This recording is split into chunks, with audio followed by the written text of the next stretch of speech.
Et bienvenue à vous dans cette nouvelle parenthèse astrologique qui sera en fait la fin du fameux triptyque sur les futurs transits des transpersonnels. Et donc aujourd'hui, on va parler de Uranus, du transit d'Uranus en Gémeaux qui va se produire de 2025 à 2033. Voilà, bon, avant de commencer ça, je m'excuse pour le long silence, mais honnêtement, voilà, ça a été un peu compliqué pour moi. Bref, parenthèse refermée. Je vous remercie pour vos messages, de toujours avoir été là. Euh, voilà, je repars comme en 40, comme on dit, et je recommencerai à faire des vidéos peut-être un peu moins souvent qu'avant, mais je continuerai à vous en proposer toujours régulièrement en tout cas. Voilà, parenthèse totalement refermée. Et donc on revient sur ce transit d'Uranus en Gémeaux. Alors je voulais faire une petite introduction d'abord pour vous rappeler que Uranus met environ 84 ans pour traverser tout le zodiaque et qu'actuellement il transite dans le signe du Taureau et cela depuis 2018. Il se retrouvera en Gémeaux, comme j'ai dit, de 2025 à 2033. Et ce qui est sûr, c'est que ça permettra sûrement d'accélérer, on va dire, le rythme d'un changement global pour l'ensemble de l'humanité. Je voulais vous présenter ce transit d'Uranus qui sera marqué par 6 grandes étapes. Donc, la première étape, ça sera son entrée en Gémeaux le 8 juillet 2025. Ensuite, par effet de rétrogradation, il sera en retour en taureau à partir du 8 novembre 2025. Troisième étape, là, ça sera l'entrée ferme et définitive dans le signe des Gémeaux à partir du 26 avril 2026. Quatrième étape, toute première incursion dans le signe du Cancer le 3 août 2032. Cinquième étape, donc par effet de rétrogradation encore, retour en Gémeaux de la planète à partir du 12 décembre 2032. Et sixième et dernière étape, donc transit exclusif en Cancer sans retour vers le signe des Gémeaux à compter du 22 mai 2033. Donc j'aimerais aussi vous rappeler que Uranus va représenter le principe de changement, de liberté et de révolution même, ainsi que les besoins d'originalité et d'indépendance par rapport aux traditions ou au conservatisme. La planète est associée à toutes les notions, on va dire, d'accident et ou de percées soudaines et inattendues. On va dire aussi des éclairs de perspicacité, des réveils et aussi des rébellions. Son énergie, on va dire, électrisante, accélère les choses, apporte de l'excitation, mais aussi de l'agitation et permet toute forme d'innovation. Donc actuellement, comme j'ai dit, Uranus transite donc le signe du Taureau depuis 2018 et on a pu voir en fait que les influences de la planète ont pu déclencher des changements, alors bons ou moins bons surtout, dans certains domaines symbolisés par le Taureau, à savoir nos systèmes économiques, l'agriculture et au-delà la façon dont nous traitons notre planète et aussi la valeur que nous lui accordons.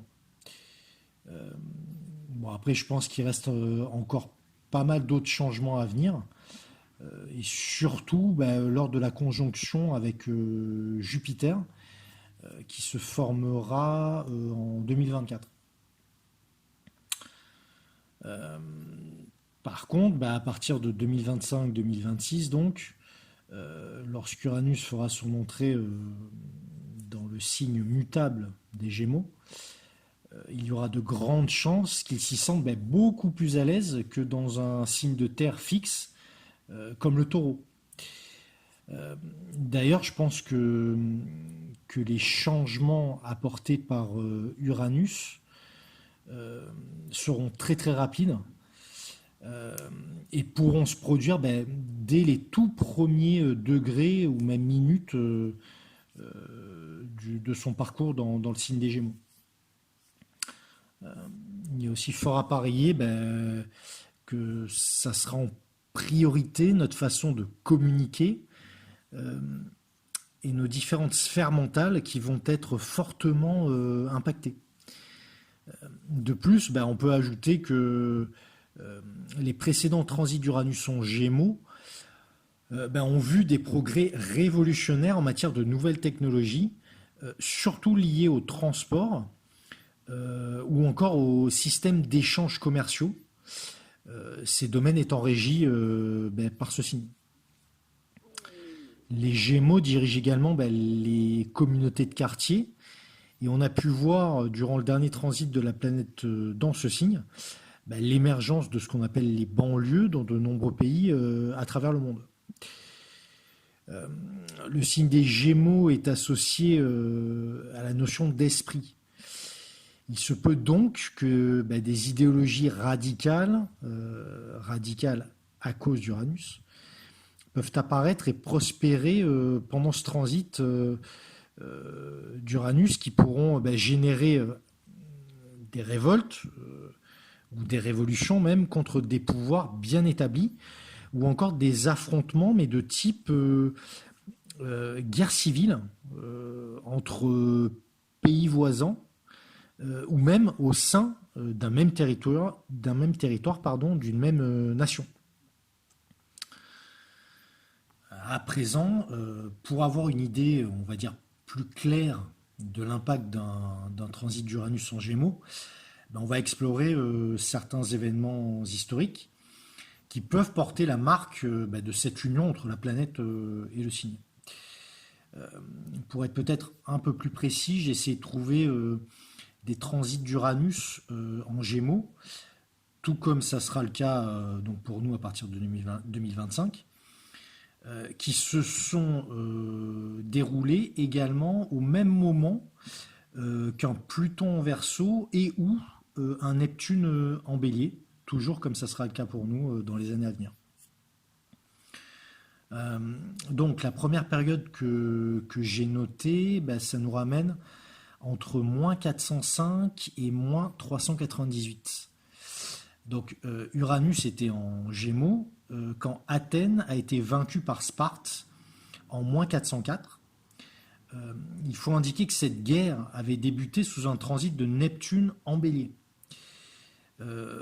Ensuite, en 402 avant notre ère, la démocratie a été rétablie, puis dans les années suivantes, Socrate a commencé à enseigner la philosophie en faisant dialoguer les gens, tout bêtement. Mais en moins 399, ce dernier a été jugé et exécuté pour avoir corrompu l'esprit des jeunes gens. En d'autres termes, pour les avoir fait réfléchir différemment. Et là, on retrouve bien les domaines du Gémeaux, à savoir l'esprit et la jeunesse, les jeunes gens. Pour la deuxième période, là on fait, on va dire, un sacré saut dans le temps pour s'intéresser au transit d'Uranus en Gémeaux entre 1439 et 1446. C'est à cette époque, en 1440 précisément, que le philosophe et mathématicien Nicolas de Cuès a publié de la docte ignorance, qui a pour thème en fait les limites en quelque sorte de la connaissance de Dieu et des sciences. Comme Socrate, il a été assez sage pour reconnaître qu'il ne savait rien ou très peu de choses sur le monde et ses vérités. Fait plus intéressant, dans ses textes, il a déjà pu aborder la possibilité de mondes multiples et d'êtres intelligents, les peuplant, en d'autres termes, des extraterrestres, on pourrait dire aujourd'hui.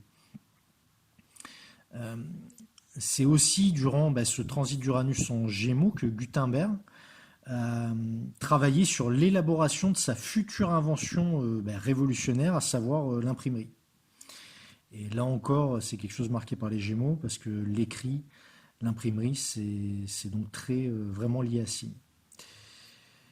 Euh, Ensuite, entre 1606 et 1613, Uranus était en Gémeaux alors que la révolution scientifique débutait, et on va dire qu'une explosion de découvertes et d'innovations se sont produites. Euh, Par exemple, le télescope a été inventé en 1608 par Hans Lippershey, un, un opticien néerlandais, puis par Galilée l'année suivante en 1609. On va dire que ce sont les deux pères du télescope. Euh, c'est aussi cette même année que Kepler a publié Astronomia Nova, détaillant en fait les deux premières lois du mouvement planétaire. En 1610, c'est Galilée, encore lui, qui a annoncé ses découvertes dans Sidereus Nuncius, désolé pour l'accent, le messager des étoiles en français. Toujours en 1610, Thomas Harriot, un mathématicien et astronome anglais, est le premier à observer les taches solaires à l'aide d'un télescope. Pendant ce temps, la révolution de l'imprimerie s'accélère et en 1609, le premier journal à être imprimé régulièrement fut publié en Allemagne. En Grande-Bretagne, le cartographe John Speed a publié en 1611 son ouvrage Histoire de la Grande-Bretagne, qui se composait en fait de nombreux plans urbains. Uranus était en Gémeaux entre 1690 et 1697, et Neptune se trouvait à la toute fin de son transit en Bélier, lorsque la révolution scientifique s'est poursuivie sous l'influence d'Isaac Newton. Ces Principia ont été publiés juste avant ce transit, c'est-à-dire en 1687. Et dans cet ouvrage, Newton applique les lois mathématiques à l'étude des phénomènes naturels. Ce que l'on peut appeler de nos jours les lois du mouvement de Newton, ainsi que la loi universelle de la gravitation. En 1690, aux Pays-Bas, Christian Huygens publie également sa théorie ondulatoire de la lumière dans le traité de la lumière, tout simplement. L'année suivante, en 1691, et en France cette fois, le mathématicien Michel Rolle prouve son théorème en calcul différentiel. À cette même période et dans un tout autre domaine, là, John Locke, le père du libéralisme, a publié plusieurs ouvrages de référence, dont le traité du gouvernement civil en 1690, qui est consacré, on va dire, à l'origine, à la légitimité et aux problèmes posés par tout gouvernement politique. Et en 1693, avec son ouvrage Quelques pensées sur l'éducation, il tente de populariser une réforme éducative en y introduisant des idées nouvelles et révolutionnaires pour l'époque, comme par exemple la recommandation aux parents d'observer attentivement leurs enfants pour trouver leur aptitude, entre guillemets, et de renforcer leur intérêt plutôt que de les forcer à participer à des activités qu'ils n'aiment pas, tout bêtement. Assez novateur pour l'époque quand même, et je trouve qu'on retrouve bien le domaine révolutionnaire d'Uranus allié en fait à l'aspect éducatif du signe des Gémeaux.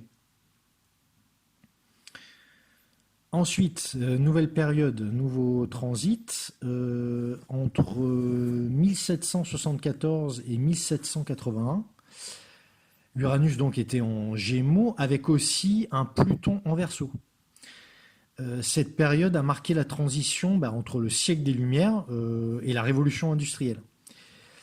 Elle a également vu se dérouler de nombreux conflits, comme entre autres la Révolution américaine qui a débuté en 1775. Par la suite, les États-Unis d'Amérique ont déclaré leur indépendance vis-à-vis de la Grande-Bretagne, donc en 1776. Mais des combats liés à cette prise d'indépendance se sont poursuivis jusqu'en 1783. Dans ce même transit d'Uranus en Gémeaux, Pierre-Simon Laplace, qui est considéré, on va dire, un peu comme le Newton français, si on peut faire des comparaisons, a fait des travaux approfondis sur les équations différentielles, les probabilités et les statistiques. Cocorico, toujours avec cette fois le mathématicien Girard, qui lui a inventé la première turbine à eau à l'âge de 10 ans seulement. On notera également que c'est toujours sous ce transit que James Watt a fait fonctionner sa machine à vapeur, qu'un certain Gervinus qu'un certain Gervinus a inventé la scie circulaire en Allemagne. Et voilà, on est obligé de le noter. On a aussi durant cette période William Herschel qui a découvert donc Uranus en 1781, donc à la toute fin du transit de cette même planète dans le signe des Gémeaux. Pour ce qui est de la période suivante, Uranus était en Gémeaux de 1858 à 1869, avec là un Neptune en Bélier. Lorsque la révolution industrielle prenait vraiment, on va dire, de la vitesse, et que de multiples guerres civiles éclataient dans le monde. La domination du Raj britannique, à savoir en fait le régime colonial britannique sur l'Inde, a commencé en 1858 et a duré jusqu'en 1947 lors du nouveau transit d'Uranus en Gémeaux. Il faut également citer que la guerre civile américaine qui s'est déroulée de 1861 à 1865 s'est produite à ce moment-là. D'ailleurs, il est intéressant de constater que les USA semblent assez marqués par ce transit, puisque ce pays est à chaque fois impliqué dans des guerres, soit sur son sol ou bien à l'étranger principalement. Lorsque le transit va bientôt se produire, lorsqu'il est en train de se produire, ou encore juste après la fin d'un transit d'Uranus en Gémeaux. Les échanges d'informations et les modes de déplacement, qui sont des domaines très Gémeaux, ont fait un véritable bond en avant, très rapide, durant donc cette même période de 1858 à 1865. De nombreux journaux aussi ont vu le jour, puis se sont répandus également assez rapidement dans tout l'Occident principalement. Et en 1860, aux USA, le Pony Express a commencé à effectuer des livraisons de courrier seulement donc entre le 3 avril 1860 et le 24 octobre 1861. Il reliait en une dizaine de jours Saint-Joseph dans le Missouri, à Sacramento en Californie, en passant par les Grandes Plaines, les montagnes rocheuses et la Sierra Nevada. Pas assez rentable, en fait, il a été remplacé par le télégraphe, qui avait été pensé et développé à partir de la fin des années 1830, quand Uranus était en Verseau. Et le premier télégraphe transcontinental a été mis en service en 1861, donc sous un Uranus en Gémeaux. Pour info, une tentative de pose de câble télégraphique transatlantique a échoué en 1858. C'est finalement en 1866, alors qu'Uranus était en Cancer, que la pose du câble a réussi. Et évidemment, dans ce signe du Cancer, le câble était donc sous les eaux. Euh, une autre petite précision, toujours en lien avec le télégraphe. En été 1859 se déroula la plus forte série d'éruptions solaires jamais observée jusqu'alors. Euh, Ce fait était également connu sous le nom d'événement de Carrington, du nom de l'astronome anglais Richard Carrington qui l'a étudié. Euh, les aurores produites par ces éruptions solaires ont généré des courants électriques dans le sol qui affectèrent les circuits électriques existants, notamment les réseaux de télégraphie électrique. Apparemment, il y a eu de nombreux cas de télégraphistes victimes de violentes décharges électriques, ainsi que plusieurs incendies de stations de télégraphie causés par les courants très intenses. C'est encore durant cette période qu'on a pu faire la première photographie d'une comète. Alors il s'agissait de la comète Donati et ça s'est produit le 2 juin 1858, le même jour, et ça ne s'invente pas, je vous laisse vérifier, où Uranus est entré dans le signe des Gémeaux, le jour exact. Euh, Après le domaine de l'image, c'est celui du son qui a fait un énorme bond en avant en 1860, puisque c'est cette année-là que le premier enregistrement sonore, grâce à un phonotographe, a été réalisé et il s'agissait en fait d'une chanson traditionnelle bien française qui a été captée, puisque c'est le fameux Au clair de la lune.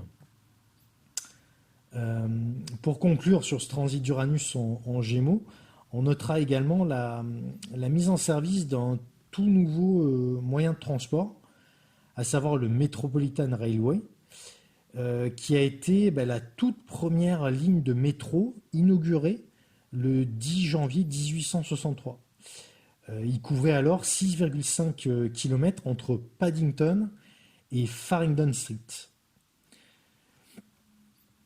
À présent, je vais vous parler de la toute dernière période historique qui a pu voir un transit d'Uranus en Gémeaux, c'est-à-dire de 1941 à 1949. On était donc en pleine Seconde Guerre mondiale, au début de ce transit, et à la fin, le monde s'est retrouvé dans un autre type de conflit, cette fois, à savoir la guerre froide qui a confronté durant des décennies après les États-Unis et l'Union soviétique.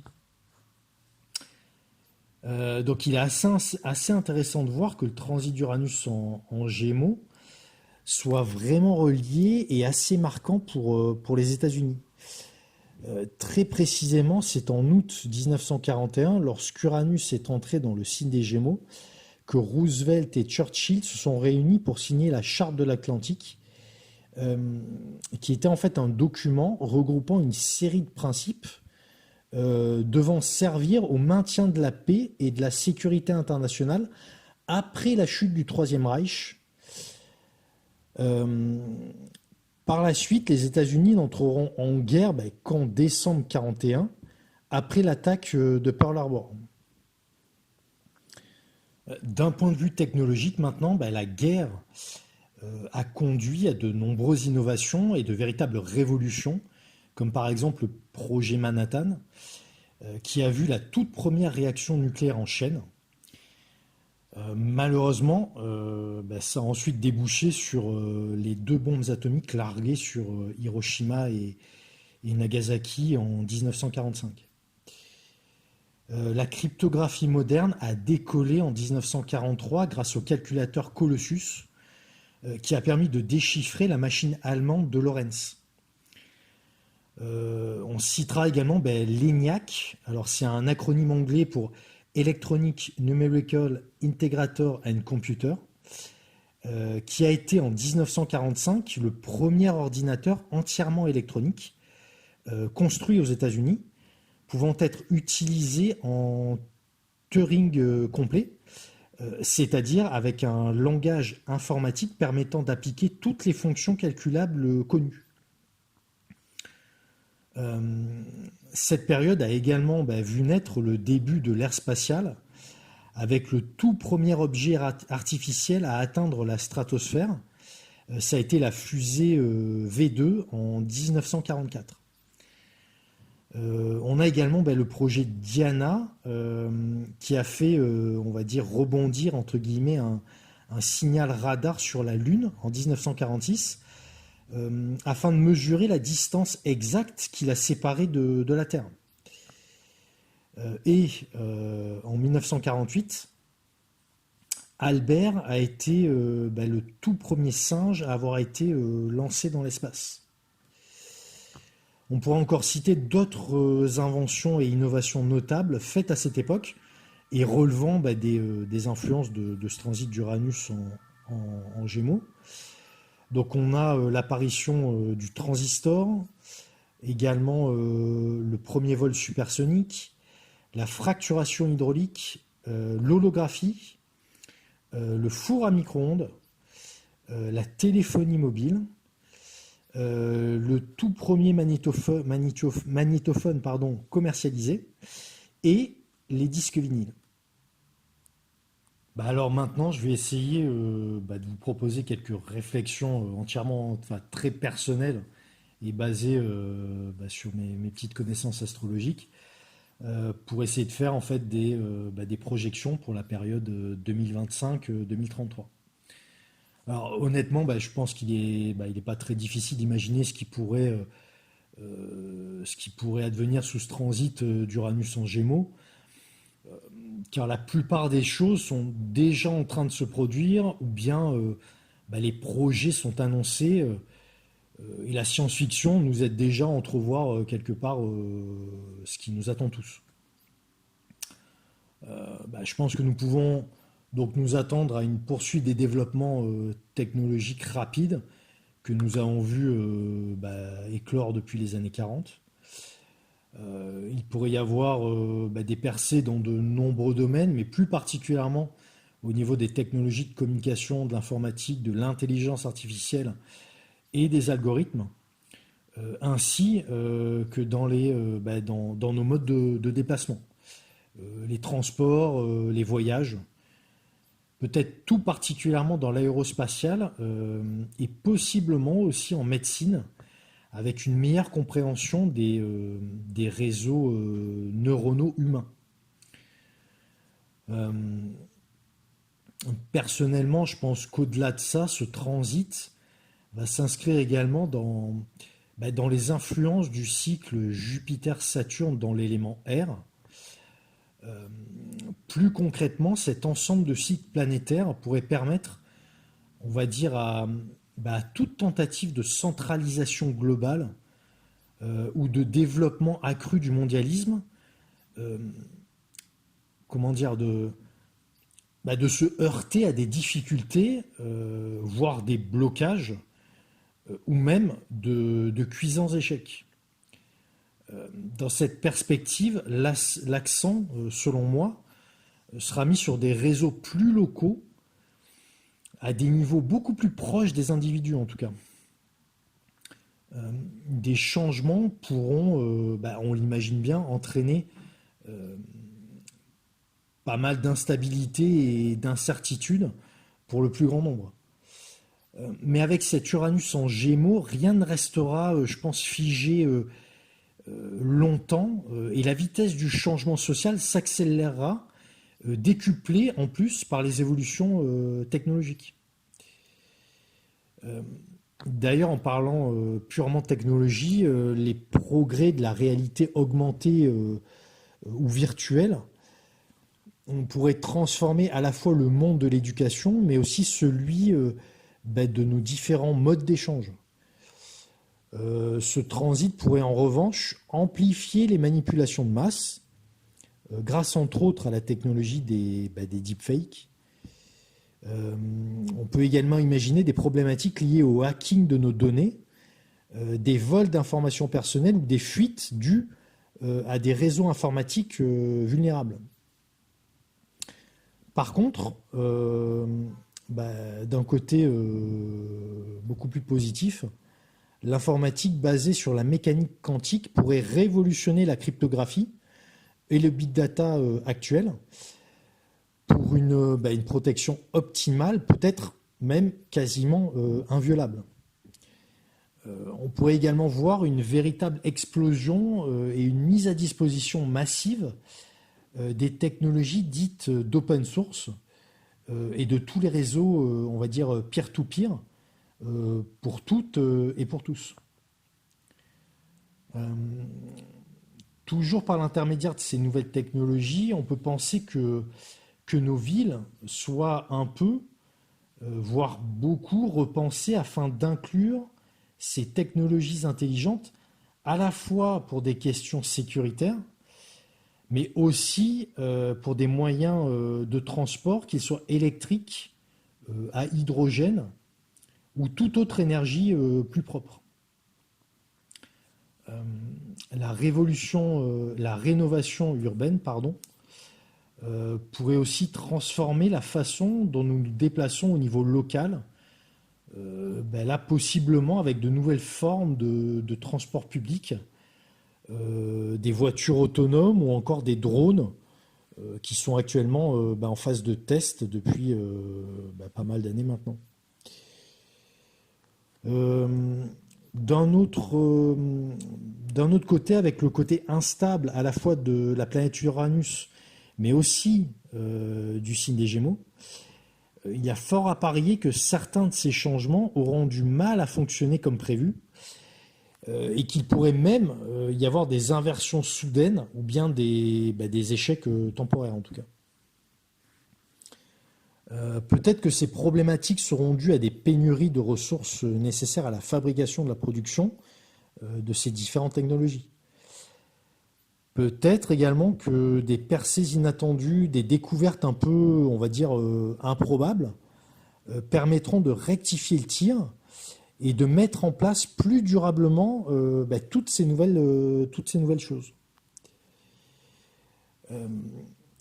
De plus, avec Pluton en Verseau, Uranus en Gémeaux pourrait apporter une révolution dans la production d'électricité, quelque chose de totalement nouveau qui ne repose plus du tout sur des technologies existantes comme les énergies basées sur le pétrole, le nucléaire, l'éolien ou encore le solaire ou la force hydraulique. Peut-être verrons-nous la naissance et la démocratisation d'une énergie gratuite et totalement non polluante, reposant sur des réseaux de distribution totalement décentralisés.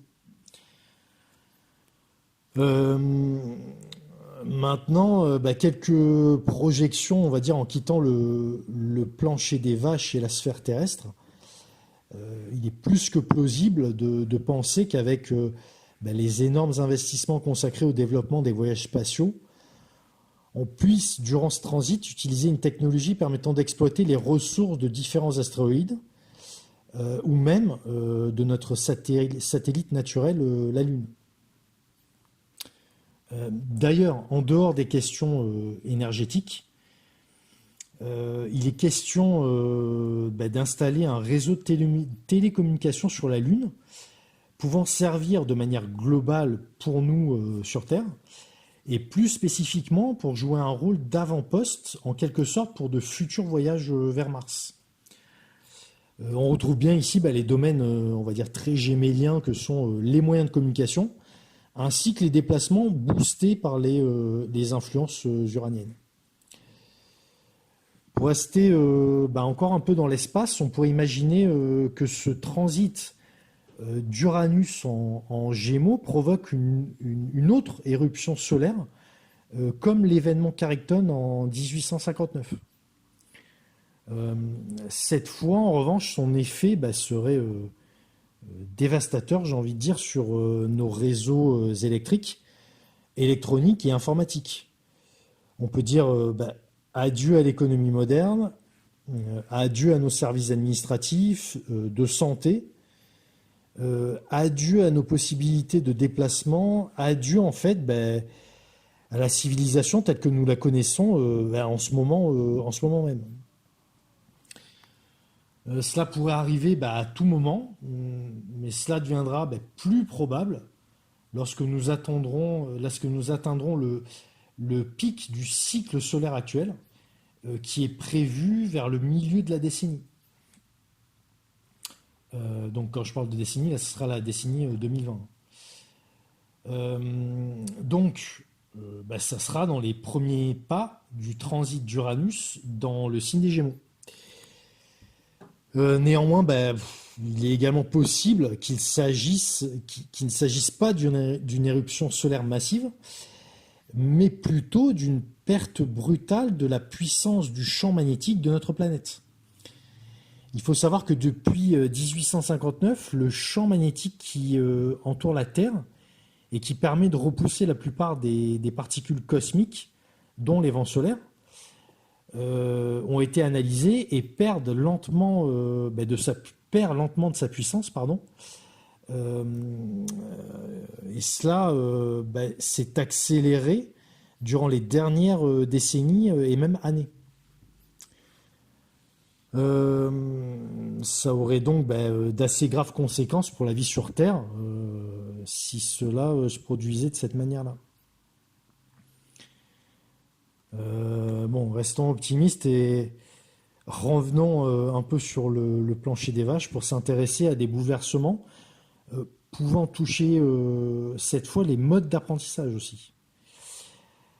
Il faut savoir qu'avec cet Uranus en Gémeaux, nous pourrions assister à une réforme radicale de l'éducation et des systèmes scolaires au travers principalement de l'enseignement de l'expression orale et écrite. D'autres bouleversements seraient susceptibles d'intervenir dans la sphère médiatique et tous les types de réseaux d'information. Peut-être y aura-t-il une nouvelle manière de partager les infos, comme cela avait pu être le cas lors de l'arrivée d'Internet et des réseaux sociaux. Il y aurait également un risque que les notions de vérité et de mensonge deviennent extrêmement centrales au travers de ces nouveaux médias et qu'ils puissent devenir encore plus polarisés et radicaux que maintenant. Maintenant, en termes de conflits et de guerre, ce transit d'Uranus en Gémeaux n'augure malheureusement rien de bon, tout particulièrement pour les États-Unis. En effet, depuis sa fondation, les USA sont toujours intervenus dans des conflits sur des sols étrangers à chaque fois qu'Uranus était en Gémeaux. Et on notera également que la guerre civile américaine s'est produite sous un Neptune en bélier, qui interviendra pour nous à partir de 2025 aussi. Si on prend un peu de hauteur et qu'on tente d'interpréter les influences globales de ce transit d'Uranus en Gémeaux, cela peut nous indiquer une sorte de potentiel réveil, j'ai envie de dire, entre guillemets, massif des consciences, ou un changement dans la façon dont nous utiliserons notre esprit. Il y a comme l'idée d'une refonte radicale de nos schémas de pensée et de notre compréhension de la conscience humaine. Uranus en Gémeaux serait susceptible, pour prendre une référence SF et cinématographique, de nous aider à sortir de la matrice et à reprendre contact avec le pouvoir de notre esprit, en fait. Et cela, non pas grâce à la technologie, mais simplement avec nos propres capacités spirituelles. On peut peut-être imaginer découvrir un moyen très rationnel afin de comprendre comment nos pensées influent et modèle notre réalité bien concrète. Pour conclure à présent et pour, on va dire, un peu remettre en perspective ce transit d'Uranus en Gémeaux avec les autres transits qui seront en cours au même moment, j'aimerais juste vous indiquer que l'aspect de trigone qui se formera entre Pluton en Verseau et donc de l'autre côté Uranus en Gémeaux, pourrait générer un vrai boom technologique, ça c'est certain, mais un boom qui permettrait en fait de ne pas être asservi par les machines, entre guillemets, mais au contraire, afin de relier concrètement à un niveau très humain, j'entends, les êtres au travers de différents liens ou réseaux d'interaction.